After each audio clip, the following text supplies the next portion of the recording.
I'm Julie Zenner along with Dennis Anderson, and here's what's coming up on Almanac North. Memorial Day is this Monday, which means another year of Duluth's Memorial Day Parade. We will speak with parade organizers about what to expect this year. The United States Navy commissioned the USS Minneapolis-St Paul last week in Duluth. We'll have an on-deck report of the ceremony. And Veterans Memorial Hall offers opportunities for veterans and students to share stories of military experience. We will speak with the program manager about how to get involved. All that and Voices of the Region coming up on Almanac North.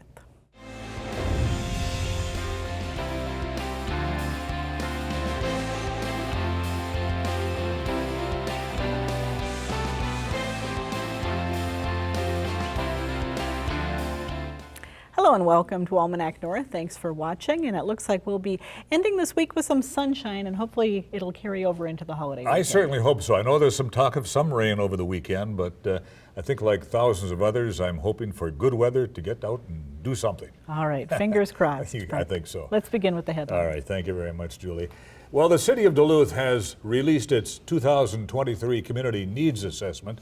It requests resident input on how to spend $3 million from the Department of Housing and Urban Development and an additional one-time payment of $1.9 million from the American Rescue Plan. Find out more and submit your input at duluthmn.gov. Maintenance work on the Blatnick Bridge begins Tuesday, causing single lane closures that will last through September. Drainage improvements, deck and concrete repairs, and more will help extend the life of the bridge until it is replaced in 2028. The Hull Rust Mine View in Hibbing, Minnesota has officially opened for the season. With its more than 125 years of mining history, visitors will get unique looks into the vast open iron ore mine. The site is open daily from 10 a.m. till 5 p.m., weather permitting. This Saturday, Grand Marais welcomes back the 7th annual Le Grand du Nord Gravel Cycling Classic. Competitors will race 26, 54, or 110-mile courses with forested roads and climbs up to 5,500 feet. If you plan to cheer on the cyclists, starting times begin at 8 a.m. outside of Voyager Brewing Company. And now on to our first discussion. Memorial Day, of course, is this Monday, a day when we honor U.S. military personnel who died in service. Here to talk about this year's Duluth Memorial Day Parade are parade organizers Sharon Berquist and Captain John Marshall. Thank you, both of you, for being here. Big weekend coming up. I know, John, how many people aren't really certain as to what Memorial Day is all about? It seems like it's very important, obviously, but a lot of people aren't really sure. You know, Memorial Day is the most hallowed day for veterans, especially combat veterans. It is a day that we honor our war dead. It's not the day that we honor mom and dad who served in the military, lived lives, passed away. It's a day we honor our war dead only. And that's the biggest confusion, I think, with society. It's a twofold event. In the morning when we lower that flag to half staff, we mourn and remember the sacrifices made by our war dead. It's a debt that can never be repaid. When we raise that flag back up at noon, we celebrate that sacrifice. So there, again, it's a twofold. That's, you know, our war dead would want us to have parades and picnics and celebrate that sacrifice. Certainly. So Duluth Women of Today organizes the parade, your organization. Yes. Why is this something that the membership felt was an important project to take on? Well, the Women of Today organization is a service organization. So when the parade was in danger of not happening in 2019, and the need came out over the airwaves, that was something that they said, we can do this, and they volunteered to do it. And like the commander mentioned, they put it together in a very short time that year. And so that's one of the reasons. It's just because it's fit the bill for what our organization usually tries to do. Captain, talk to us a little bit, if you can, about veterans. They live with a lot of memories, some of them quite difficult. Well, my war lives with me every day. I will never see peace until I take my last breath in this life. What we experience in war is the absolute worst of humanity. And, you know, again, Memorial Day is not about us. It's remembering our war dead and their families, because we have a lot of Gold Star families here. And, you know, the old saying is, you know, as long as we keep speaking their names, like Henry Courtney or Fred Murray, my driver was killed, they will never die. You know, they'll always remain alive. So, yes, it's a horrible experience and the absolute worst of humanity. Captain, the community will come out for a parade for Memorial Day. Why is it important for the community to make this real outward, visible show of support?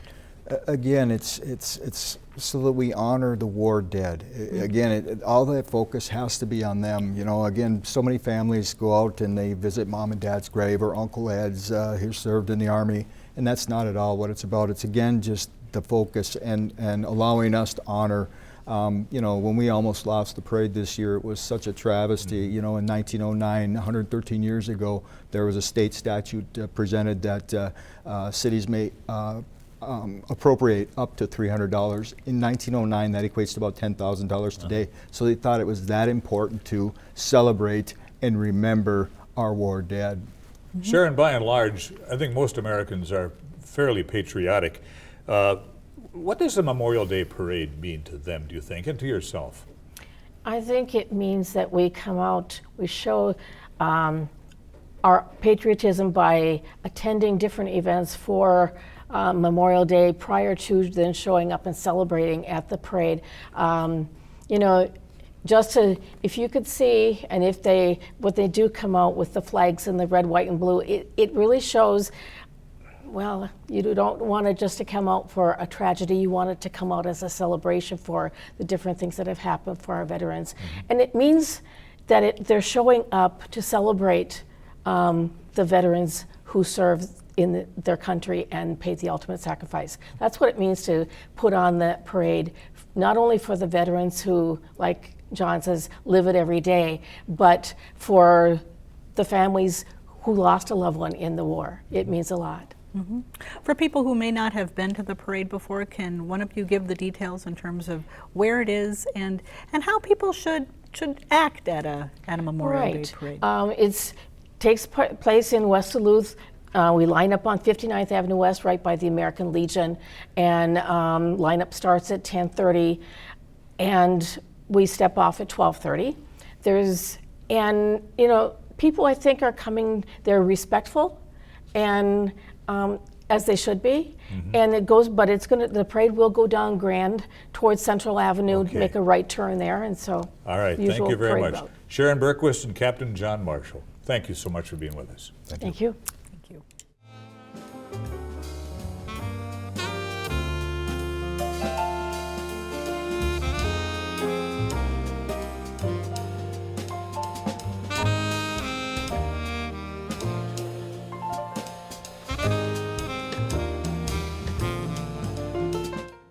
You may have noticed a lot of activity in the harbor last week as the United States Navy commissioned the USS Minneapolis-St Paul. Producer A.J. Larson was there to give us a look at the ceremony. Welcome to the Zenith City, beautiful Duluth, Minnesota, and the commissioning of USS Minneapolis-St Paul, LCS 21.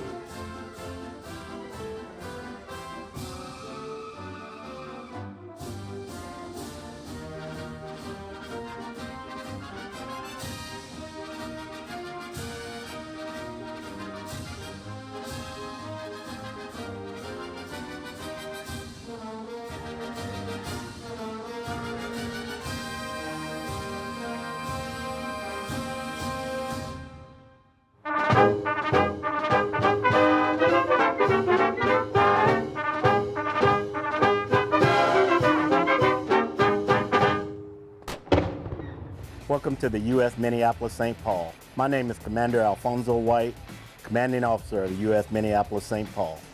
She's an LCS Freedom Variant class ship. Her speeds top over 40 knots. She's approximately 400 feet long and built to be fast, agile, and modular. So you can interchange those missions on the fly in whatever theater you need.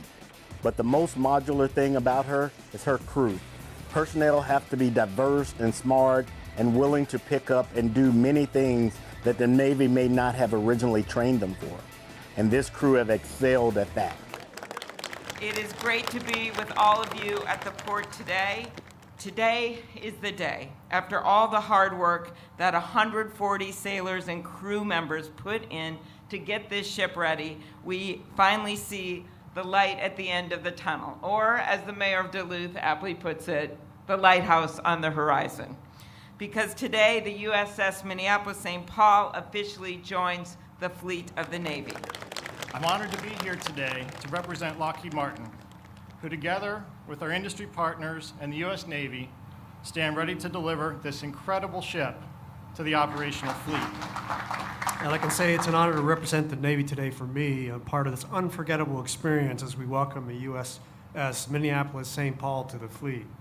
And as a naval aviator that flew off aircraft carriers and talking to some of the folks in the pre-reception and looking in their eyes and seeing the sense of pride they have for their community and what this ship means to them.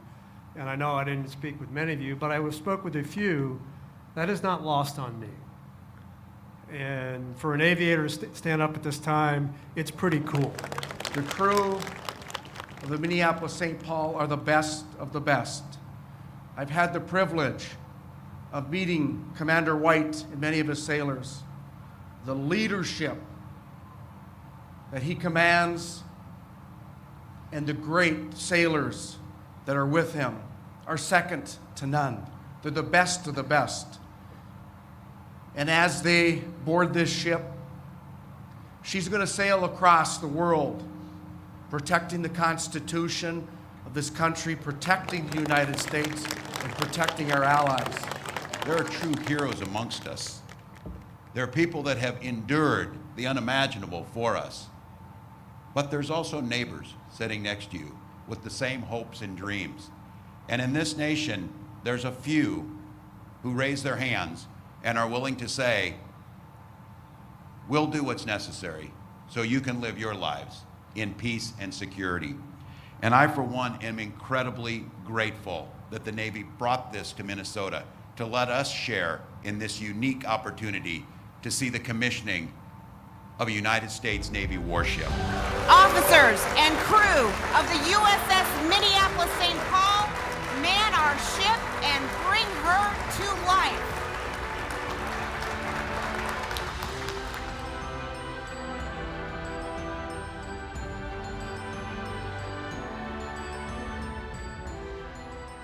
Well, the St. Louis County Historical Society's Veterans Memorial Hall is meant to collect, preserve, and disseminate the stories of northern Minnesota veterans and veterans groups.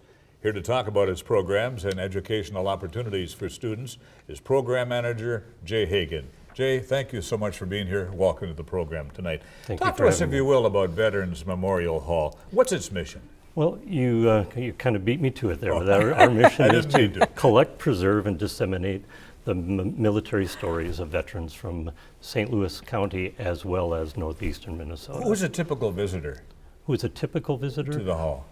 We have veterans that show up, who are coming up from the cities or any local veterans. Unfortunately, many don't even know we're there. We're down at the depot. Right. We have a Veterans Memorial Hall gallery. Tells the story of all the veterans, all of our conflicts that Minnesotans have been involved in, tells their story, and then we have our Medal of Honor row and our Wall of Remembrance, which is the celebration of those for Memorial Day, as we're talking about here today. What are some of the main exhibits that you have on display? Well, right now, the primary exhibit is our Veterans Memorial Hall gallery, and that is open all the time, so it's around the clock at the depot and during normal depot hours, which is usually 10 till 5 in the wintertime, and in the summertime it goes from 9 o'clock till 6 p.m. But we are currently running a special exhibit called Resolute, Resilient, Ready, which is a 9/11 exhibit, which is talking about 3 locals who were heavily involved in the 9/11, either participating in the aftermath or were actually there on those days, and were giving their real life experiences from there. You mentioned a Medal of Honor wall. Tell us about that. Well, the Medal of Honor row, we have 5 veterans who have earned the Medal of Honor. You don't receive, you're not voted in, you earn the Medal of Honor.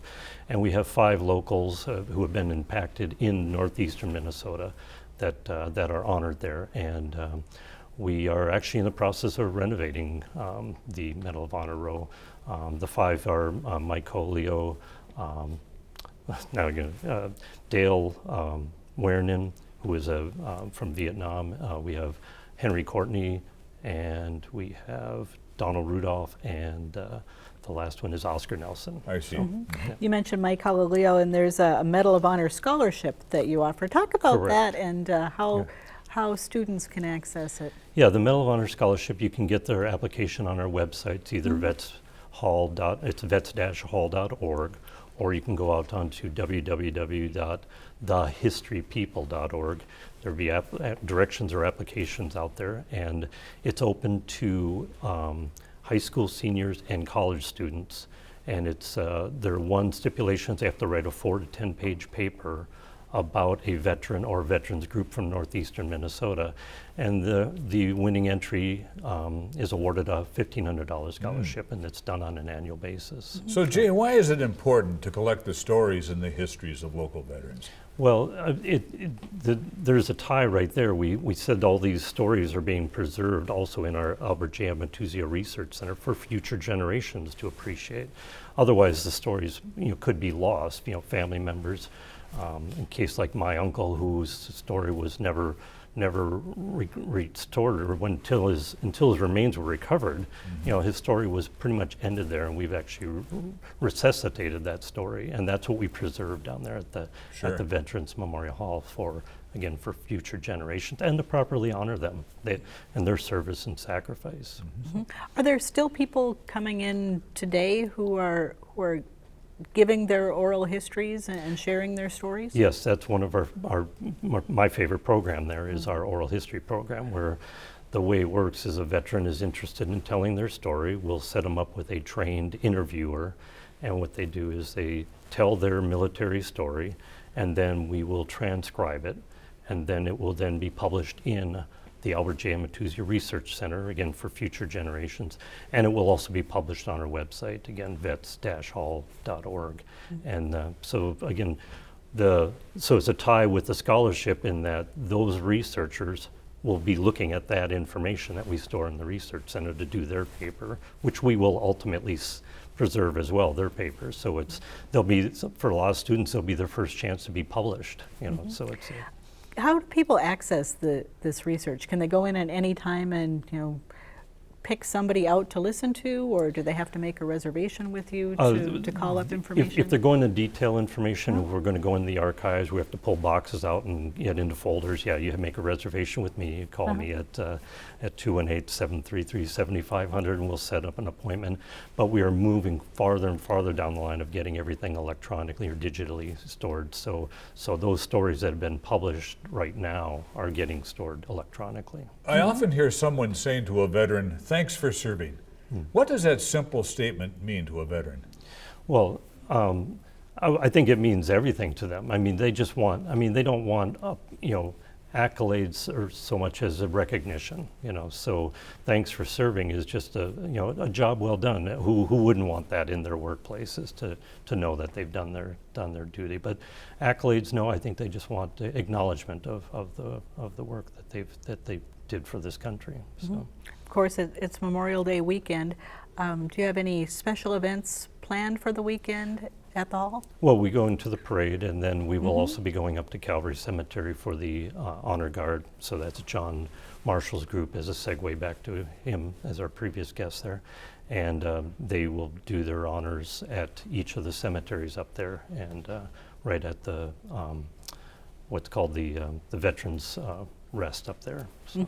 And will the Veterans Memorial Hall itself be open if people visit Duluth this weekend? Oh, absolutely. Yeah, the Veterans Hall is open 24. It's open every day from, again, regular depot hours. So.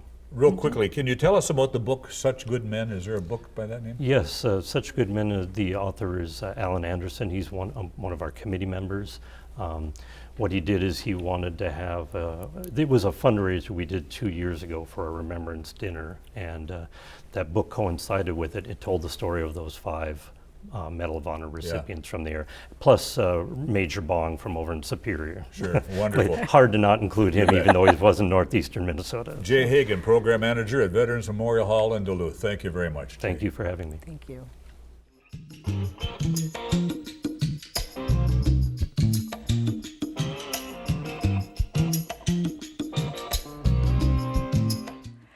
It's time now for Voices of the Region. Each week we talk with an area journalist about the stories they're covering. Our guest today is Heidi Holton with KAXV Community Radio in Grand Rapids.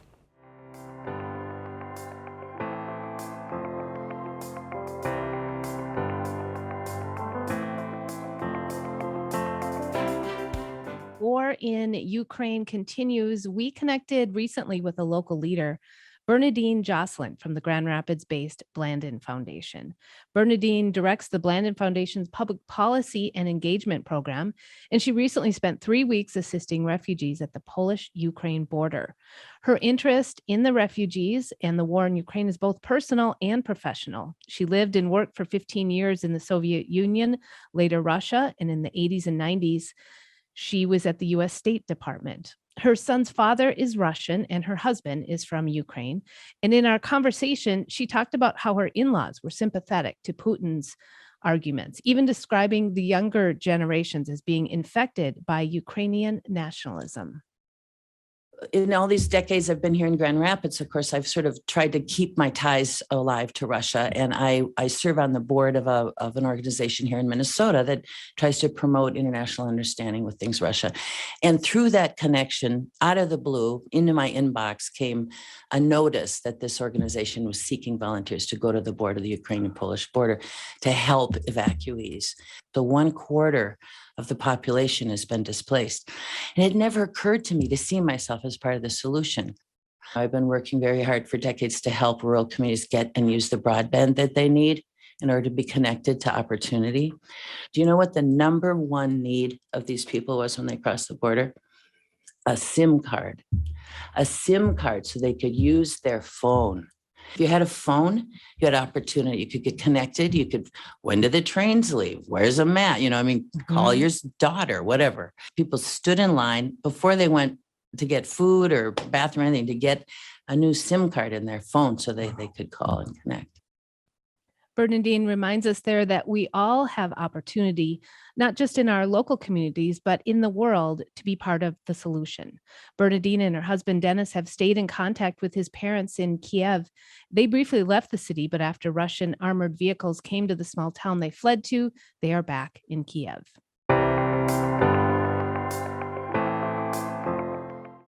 We continue our coverage of local foods and farmers markets in northern Minnesota with our feature, What's Fresh? We think it's important both economically for our region and for our personal health. Food that's grown locally is better for you. It doesn't involve transportation emissions, and it connects us to the land where we live. Last week, we had the chance to talk with Liz Strohmeyer. She's owner-operator of Soul Fed Farm. It's a woman-run micro farm that recently became the first farm in Minnesota to earn a certified naturally grown designation. I started to find a ton of value in growing food just for us and the amazing concept that in the dead of winter, I can go down and grab some potatoes or some onions from our garden that we grew, 4 or 5 months ago, or something that we canned and put up, or something out of the freezer. And all of that came from our ground and our hard work. I just sort of took this concept and ran with it. And so a couple of years ago, I looked at my wife and I said, I really want to grow food for other people, like good, healthy food and really interesting varieties, old varieties. Some of the heirloom tomatoes, for example, you'll never experience flavor like that from a grocery store. Liz told us that the weather's been slowing down the growing season this year, but that there's lots to look forward to. She has started seedlings inside for peppers, tomatoes, celery, and asparagus. In the ground so far, Soul Fed Farms has onions, leeks, fennel, as well as strawberries and raspberries and more. Soul Fed Farm will have a stand at the Hillside Market in Duluth, and they also invite the public to visit their farm to find out more about microfarming or sign up for a CSA. And finally, our reporter Katie Carter brought us a story recently about how Northwestern Minnesota Foundation in Bemidji has created a landlord mitigation fund to lend a hand to homeless youth.